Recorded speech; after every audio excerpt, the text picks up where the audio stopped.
कन्या पूजन नियम। कन्या पूजन में किन बातों का रखें ध्यान, जानें अष्टमी व नवमी की तिथि। कन्या पूजन में क्या करना चाहिए। नवरात्रि में कन्या पूजन का विशेष महत्व है। कन्या पूजन में कन्याओं की आयु 2 से 10 वर्ष के बीच होना अत्यंत शुभ माना गया है। जानें कन्या पूजन में किन बातों का रखना चाहिए ध्यान। कन्या पूजन नियम 2024। नवरात्रि की अष्टमी व नवमी तिथि को कन्या पूजन का विशेष महत्व है। इस दिन कन्याओं को सम्मान पूर्वक बुलाकर उनकी पूजा की जाती है और भोजन कराया जाता है।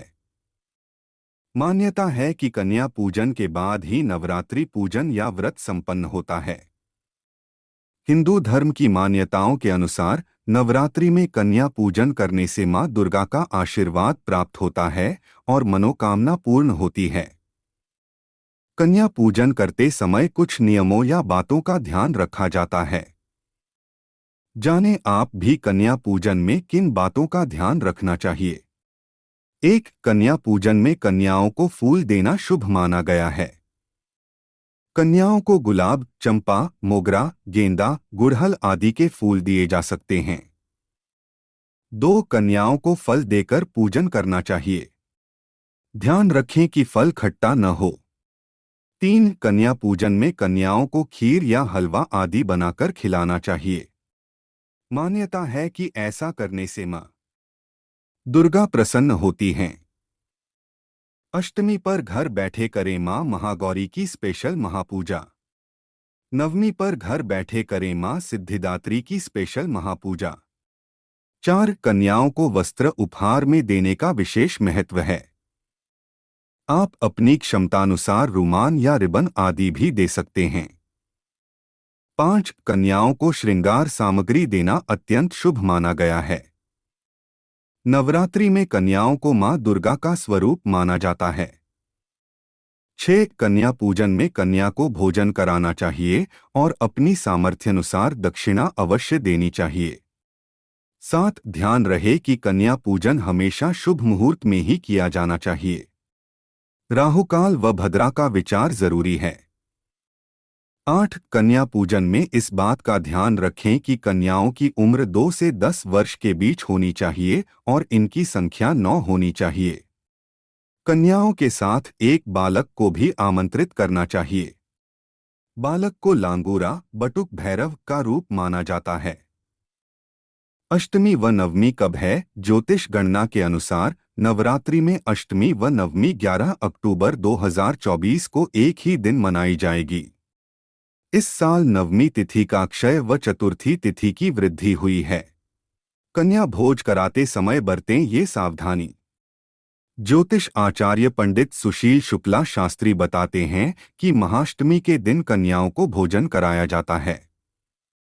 जब कन्या भोज कराएं तो इस बात का विशेष ध्यान रखें कि कन्याओं की उम्र 8 वर्ष से कम हो। अगर कन्याओं की उम्र 8 वर्ष से ऊपर होती है और भूल बस अगर 12 साल और 15 साल से ऊपर की लड़कियों को कन्या भोज कराते हैं तो वो मान्य नहीं होता है, उसका उल्टा परिणाम मिलता है। कन्या भोज कराते समय 8 वर्ष से ऊपर की लड़कियां ना हो, इस बात का विशेष ध्यान रखें। कन्याओं को जबरदस्ती भोजन न कराएं, जो वो खाएं वही उन्हें उनके मनपसंद का खिलाएं। लड़कियों के मस्तिष्क में लाल टीका अवश्य लगाएं। कुछ लोग हल्दी चावल का टीका लगा देते हैं। ऐसे लोग भी कन्या भोज के समय लड़कियों को लाल टीका लगाएं। लड़कियों को काला वस्त्र या रुमाल ना दें, उनको लाल चुनरी दें या पीली दें या सफेद दें, लेकिन काली चुनरी भूलकर भी ना दें। लड़कियों के पैर में महावर लगाना बिल्कुल भी न भूलें। अगर ऐसा नहीं करते हैं तो उनका अपमान होता है और देवी खुश नहीं होती हैं, इसलिए महावर लगाकर ही पूजन करें। ऐसे कराएं कन्या भोज। कन्या भोज कराते समय क्या क्या करना चाहिए, इसे लेकर ज्योतिष आचार्य पंडित सुशील शुक्ला शास्त्री बताते हैं कि कन्याओं को घर आने पर पहले उनका पैर धोएं, महावर लगाएं, टीका लगाएं और प्रेम से उनको आसन में बिठाएं। इन बातों का ध्यान रखें कि कन्याओं के घर जाकर उनका निमंत्रण करें और उन्हें भोजन के लिए आग्रह करें। उन्हें केवल संदेश ना दें, कन्याओं को भोज जबरदस्ती ना कराएं।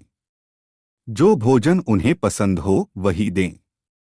कन्या जब भोजन कर ले तो उनका हाथ धुलाएं और उन्हें प्रेम से जो फल है या द्रव्य या श्रृंगार सामग्री है उसे देकर के उनके चरण छूकर के घर के सभी सदस्य उन्हें प्रणाम करें। उनका आशीर्वाद लें। जब कन्याएं बाहर आने लग जाएं, तो उन्हें प्रणाम करके उनके पास हाथ जोड़े। ऐसा करने से पूरा पुण्य लाभ मिलता है। देवी जी की कृपा बरसती है और 9 देवियों की कृपा उस घर में बरसती है, जिससे कल्याण होता है। कन्याओं के साथ इसे भी शामिल करें। ज्योतिष आचार्य पंडित सुशील शुक्ला शास्त्री कहते हैं कि कन्या भोज कराते समय 8 कन्याओं को तो शामिल करें ही साथ उसमें एक 8 साल से कम उम्र के छोटे बालक को भी शामिल करें, जिसे लंगूर का दर्जा दिया जाता है। जब 8 कन्याओं के साथ किसी एक बालक को कन्या भोज में शामिल किया जाता है तो वो कन्या भोज पूर्ण माना जाता है। अगर इस 8 साल से कम उम्र के बच्चे को इस कन्या भोज में शामिल नहीं करते हैं तो कन्या भोज अपूर्ण रहता है।